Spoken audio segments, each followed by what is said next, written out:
Welcome back dear students. आज हम देखने वाले हैं सर्कुलर सिंगल लिंक लिस्ट और इसमें क्रिएट फंक्शन देखेंगे एंड उसके बाद हम डिस्प्ले फंक्शन भी आज के वीडियो में ही देख लेंगे। सो आइए शुरू करते हैं। यहाँ पर क्योंकि ये सिंगल लिंक लिस्ट है इसलिए इसमें भी जो हम स्ट्रक्चर बनाएंगे उसमें एक नोड के दो पार्ट्स होंगे। First is info and second is next part जो कि एक पॉइंटर टाइप का वेरिएबल रहेगा। यहाँ पर हमने कुछ पॉइंटर वेरिएबल्स डिक्लेयर किए हैं। इनका जो डेटा टाइप है वो नोड रहेगा। नोड क्यों? क्योंकि ये सब किसी भी नोड के एड्रेस को होल्ड करने के लिए कैपेबल रहेंगे। सो देखते हैं।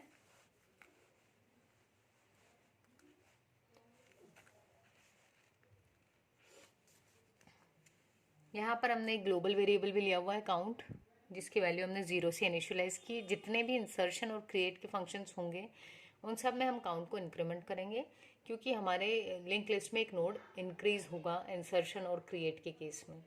और जब भी डिलीशन का कोई फंक्शन होगा, डिलीशन फ्रॉम बिगनिंग और एंड और स्पेसिफिक पोजीशन, उन सभी फंक्शंस में हम काउंट को डिक्रीमेंट करेंगे, जो ये इंडिकेट करेगा कि हमारा जब नोड डिक्रीमेंट एक डिलीट हो रहा है तो फिर लिंक लिस्ट में से नंबर ऑफ नोड्स डिक्रीमेंट हो जाएंगे। ठीक है, तो आइए शुरू करते हैं पहला फंक्शन जिसका नाम है क्रिएट। अब हम क्रिएट कर रहे हैं तो यहाँ पर जब हम इस फंक्शन को कॉल करेंगे तो इसका पहला सीधा सा मतलब है कि एटलीस्ट आपको एक नोड तो क्रिएट करना ही है। और जब हम इनिशियली स्टार्ट की वैल्यू देखें तो ये देखिए स्टार्ट में हमने नल इनिशियलाइज करवा रखा, राइट। जब हम क्रिएट फंक्शन को कॉल करेंगे वेरी फर्स्ट टाइम तो फर्स्ट जो नोड होगा वो क्रिएट हो जाएगा। जनरली इस क्रिएट फंक्शन को हम सबसे बिगनिंग में ही कॉल करेंगे, राइट।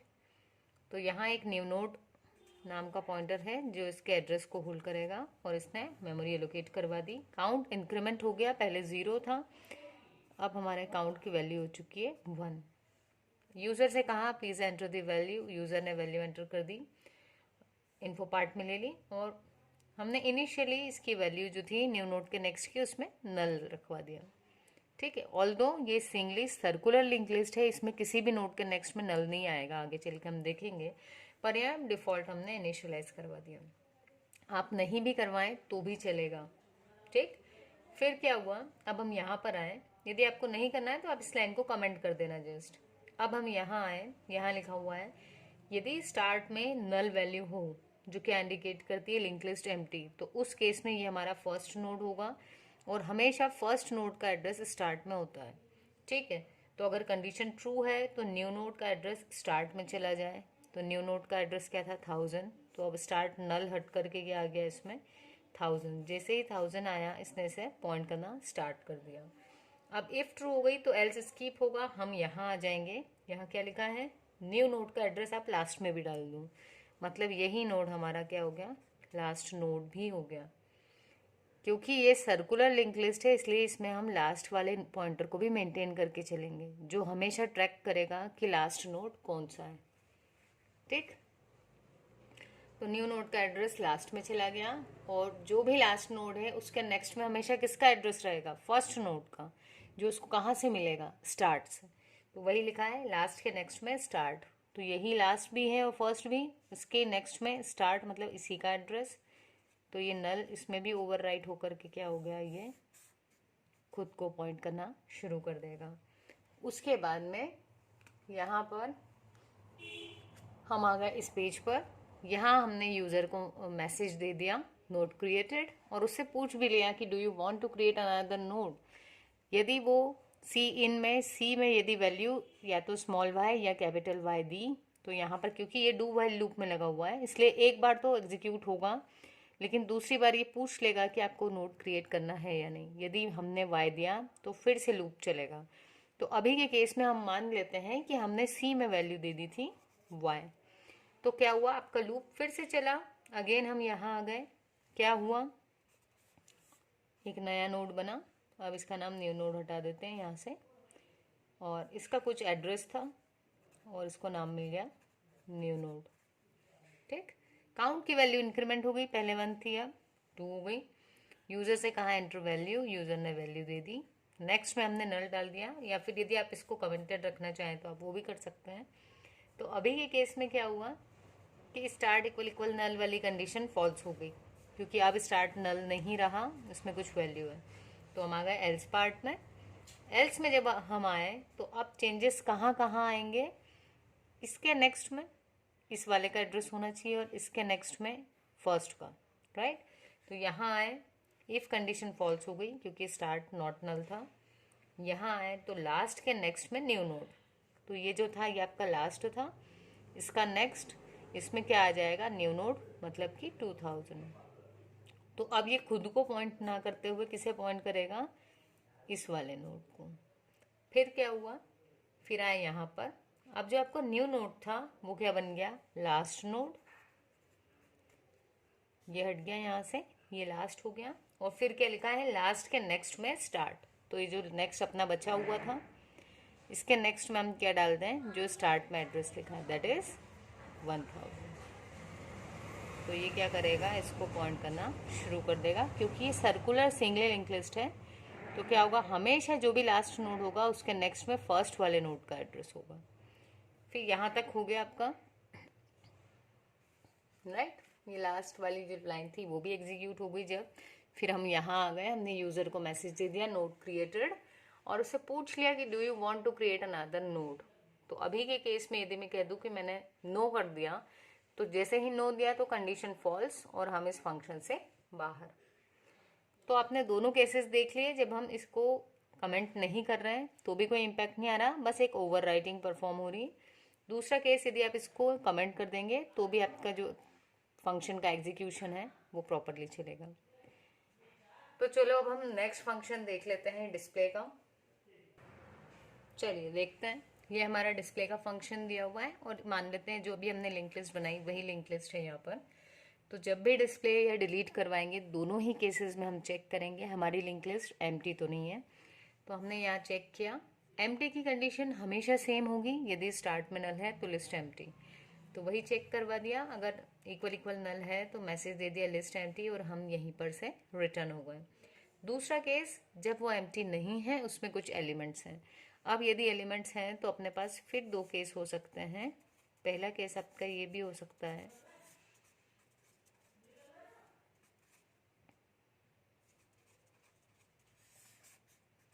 कि आपकी लिंक लिस्ट में एक ही नोड हो, या दूसरे केस में एक से ज़्यादा नोड्स, कितने भी नोड्स, राइट। तो हम दोनों को एग्जीक्यूट करके देखेंगे। तो यदि आप यहाँ से बाहर नहीं हुए, इसका मतलब है एलिमेंट्स हैं, तो हमने पहले मैसेज दे दिया लिस्ट एलिमेंट्स आर। अब क्या किया, जो टेम्प नाम का एक वेरिएबल था, इसमें स्टार्ट का एड्रेस दे दिया, मतलब ये था आपका स्टार्ट। तो टेम्प में भी स्टार्ट आ गया, मतलब ये।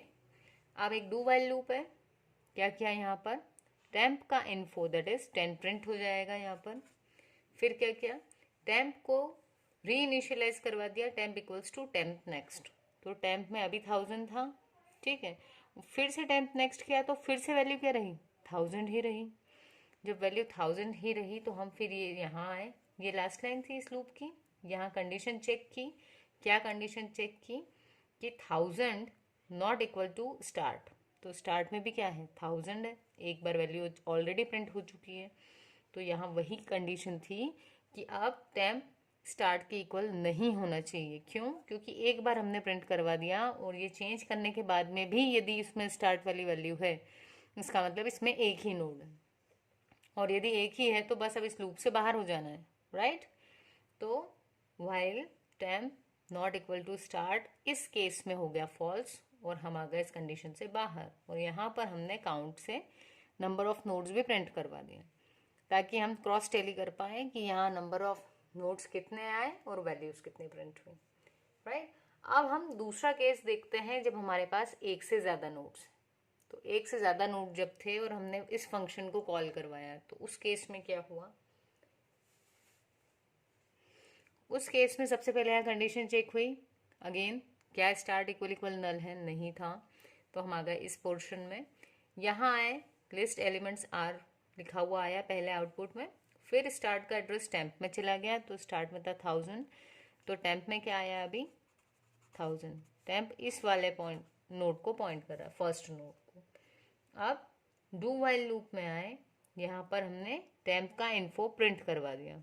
तो इस केस में क्या प्रिंट हुआ, यहाँ पर आउटपुट कुछ ऐसा दिखेगा, लिस्ट एलिमेंट्स, ये लिखा था ना यहाँ, लिस्ट एलिमेंट्स आर, और उसके बाद में फिर जो पहला एलिमेंट था वो क्या था 16, ठीक है। उसके बाद में अब क्या किया, 16 तो आपने प्रिंट करवा दिया, अब टेम्प की वैल्यू को आगे बढ़ाना है, तो temp equals to temp next, तो temp equals to temp next मतलब टेम्प अब यहाँ से हट के कहाँ गया 2000 पर। अब चेक किया क्या कि जो टेम्प की अभी वाली वैल्यू है 2000 वो स्टार्ट के इक्वल तो नहीं है कहीं, तो स्टार्ट की वैल्यू थी 1000 और टेम्प की वैल्यू है 2000 और नॉट इक्वल ही पूछा था, तो कंडीशन ट्रू हो गई। यदि ये ट्रू हो गई तो हम फिर से यहाँ आ गए, क्या हुआ, टेम्प का इन्फो प्रिंट हुआ, इस बार टेम्प का इन्फो कितना है 17, फिर टेम्प को आगे बढ़ाया, टेम्प नेक्स्ट, तो अब टेम्प में क्या वैल्यू आ गई, फिर से टेम्प यहाँ से घूम के कहाँ आ गया फर्स्ट पोजीशन पे, क्योंकि यहाँ 1000 लिखा है। फिर अब कंडीशन चेक की, temp not equal to start, नहीं भाई टेम्प भी 1000 है और स्टार्ट भी 1000 है, तो कंडीशन हो गई फॉल्स। हम आ गए इससे बाहर, यहाँ पर हमने प्रिंट करवा दिया number of nodes equal to, क्योंकि यहाँ 2 हैं तो काउंट मेंटेन भी हुआ था हमारा, काउंट 2। तो ये था हमारा सर्कुलर सिंगल लिंक लिस्ट का क्रिएट और डिस्प्ले फंक्शन। Thank you.